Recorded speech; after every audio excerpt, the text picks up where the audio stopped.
Hello everybody, Drmixable here, and I'm back with another episode of DCGR. Today I will be reviewing Monaco, What's Yours is Mine. First, we've got design. Monaco features a 2.5D bird's eye view of the action. It's a stealth game with a large focus on being quick and beating time records. The campaign is all about trying to clear missions as quickly as possible. There is currently 4 different records you can beat.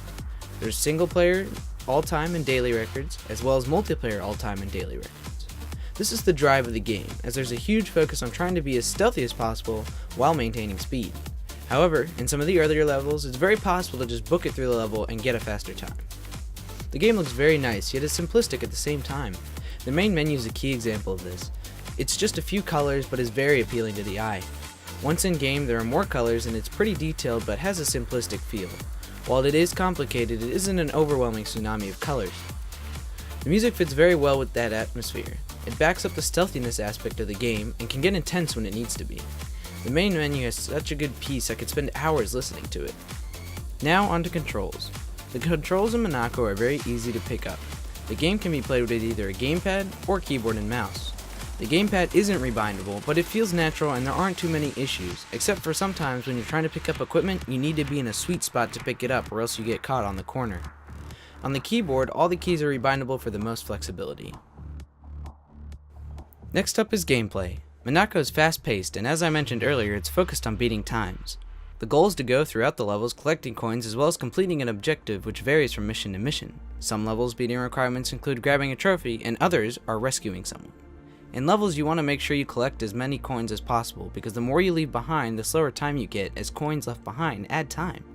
Some missions even require you to clean out, which means getting all the coins on a level, in order to unlock other missions. There are 8 different character classes: the locksmith, the lookout, the pickpocket, the cleaner, the mole, the gentleman, the hacker, and the redhead. Each has their own little advantage which allows for many different playstyles and ways of beating levels. There are also 8 different pieces of equipment which can be picked up and used on a level: the smoke bomb, the bandages, wrench, EMP, shotgun, machine gun, crossbow, and C4.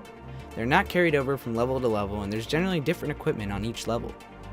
The game is fun on its own in single player, but where it really shines is in multiplayer. Nothing beats running around through a mission trying to stealthily avoid everything and get the money with a mix of different classes and with your friends. In single player, you are hindered by only having the ability of the class you choose. In multiplayer, you can mix and match up to 4 different classes and it's a lot of fun. There's also an interesting difficulty curve. When playing with friends, the game can be difficult, but some of that difficulty is removed because there's the ability to revive teammates. However, in single player, without the ability to revive yourself, the difficulty ramps up early and is suddenly much more difficult. Certainly doable, but just difficult. Lastly, replayability. Monaco has huge replay value. Within the different storylines and different ways of completing missions, to the time leaderboards, there are many different reasons to play the game over and over again. I can't speak for the ease of ranking because with my early access copy I ended up on several leaderboards with other YouTubers because there wasn't much competition. However, I fully expect the challenge of beating times to ramp up soon after release and as such increase the replay value. I think Monaco, What's Yours is Mine is a great game and it is something I thoroughly enjoyed playing. The best experiences were when I played with friends, as many good times were had.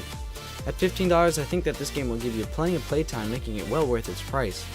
Overall, the game is aesthetically pleasing and the gameplay is intriguing and fun too. Thanks for watching everyone, and I hope to see you all in the next one.